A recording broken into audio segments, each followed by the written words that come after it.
আসসালামু আলাইকুম। আশা করি সবাই ভালো আছেন। আপনি যে ইবাদতটা করছেন তা যদি সম্যক ধারণা বা জ্ঞান না থাকে তাহলে তার মাধুর্যতা বা তার যে গুরুত্ব সেটা আপনার কাছে কম বলে মনে হবে।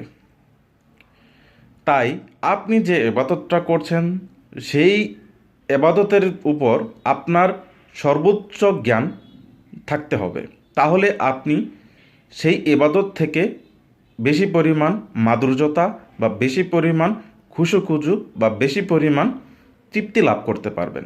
যেমন সালাতের ব্যাপারে আপনি যদি সালাতের গুরুত্ব, সালাতের মাহাত্ম্য, সালাতের প্রয়োজনীয়তা সব কিছু যদি ভালো জ্ঞানের অধিকারী হয়ে থাকেন বা দখল নিতে পারেন, তাহলে সালাতের যে খুশুখুজু বা সালাতের যে আন্তরিকতা বা সালাতের যে সর্বোচ্চ